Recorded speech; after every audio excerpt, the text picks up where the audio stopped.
जो लोग पहले मुसलमानों पर जनसंख्या बढ़ाने का ताना मारते थे, वही आज ज्यादा बच्चे पैदा करने की सलाह दे रहे हैं। जी हाँ, आपने सही समझा, मैं बात कर रहा हूँ संत प्रमुख मोहन भागवत की, जिनके बयान पर कल से घमासान मचा हुआ है। विपक्षी दल उनके इस बयान पर जमकर सवाल उठा रहे हैं। नमस्कार, मैं पिंटू सक्सेना। आज हम इस वीडियो में जानेंगे कि आखिर मोहन भागवत ने ऐसा क्या कह दिया जो विपक्षी दलों की तीखी प्रतिक्रिया देखने को मिल रही है। साथ ही जानेंगे कि उनके इस बयान का क्या उद्देश्य है और इसका समाज पर क्या इम्पैक्ट पड़ेगा। मोहन भागवत ने एक बयान में कहा कि समाज के लोगों को 2 से अधिक बच्चा पैदा करने की जरूरत है। दरअसल उन्होंने ये बात समाज में जनसंख्या की होती गिरावट को देखते हुए की। मोहन भागवत ने मॉडर्न पॉपुलेशन साइंस का हवाला देते हुए कहा, जब समाज की प्रजनन दर 2.1 से नीचे चली जाती है, तब पृथ्वी से समाज धीरे धीरे लुप्त होने की कगार पर होता है। ऐसी परिस्थिति में हमारा समाज कोई कष्ट न होने के बावजूद भी नष्ट हो जाता है। उन्होंने कई भाषाओं और समाजों के नष्ट होने का हवाला देते हुए कहा कि प्रजनन दर 2.1 से नीचे नहीं जानी चाहिए। उन्होंने कहा कि हमारी जनसंख्या नीति 1998 या फिर 2002 में तय की गई, जिसमें स्पष्ट कहा गया था कि समाज की जनसंख्या 2.1 से कम नहीं होनी चाहिए। मोहन भागवत के विचार और ये सलाह अपनी जगह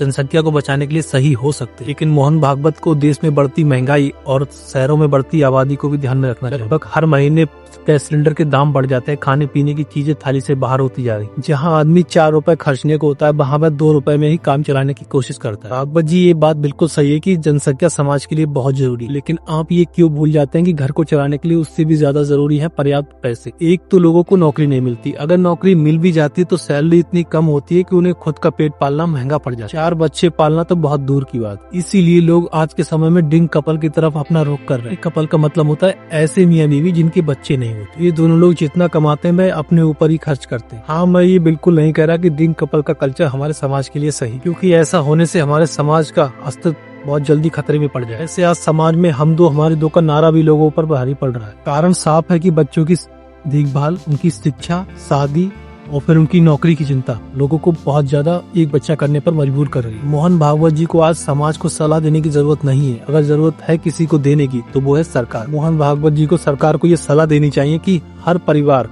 में एक ही बच्चा होना। अर्थ यह है कि सरकार उसकी पढ़ाई से लेकर उसकी नौकरी तक की जिम्मेदारी ले। ऐसा करने से देश की जनसंख्या और गरीबी दोनों कम हो सकती। हमें समाज की चिंता से ज्यादा देश की जनसंख्या की चिंता करनी चाहिए। किसी धर्म विशेष को टारगेट करने की कोई जरूरत नहीं, क्योंकि आज समाज 4 लाठियों से नहीं चलता है, बल्कि 4 पैसों से चलता है। और इन 4 पैसों की जिम्मेदारी भी सरकार की है, जिससे देश का भला हो सके। देश की जीडीपी वैसे भी डाउन जा रही है। अधिक जनसंख्या जीडीपी बढ़ाने का जरिया नहीं है। जीडीपी बढ़ेगी सही नीति। खेती करने वाले बोर हो रहे हैं और लोगों को नौकरियां नहीं मिल रही। महंगाई बढ़ती जा रही, जनगणना हो नहीं रही। अगर ये दोनों चीजें जल्दी हो जाए तो शायद सच्चाई सबके सामने आए कि जनसंख्या कितनी कम हो रही है। असल में अगर देखा जाए तो जनसंख्या बढ़ने से पार्टियों का वोट बैंक ही बढ़ता है, समाज का कोई भला नहीं होता। ये बात तो देश के हर नागरिक से लेकर विपक्ष तक को पता है। इसलिए कई विपक्षी दलों के नेताओं का इस पर बयान आया। साथ ही ओवैसी का भी बयान आया। ओवैसी का बयान आया कि भागवत जी ये सुनिश्चित करेंगे समाज की जनसंख्या बढ़ने से बच्चों को कुछ फायदा हो। क्या गरीब परिवारों को हर महीने 1500 रुपए मिलेंगे? ऐसे मेरी नजर में तो मोहन भागवत जी का यह बयान बिल्कुल निराधार लगता है। आपको क्या लगता है? कमेंट करके जरूर बताएं।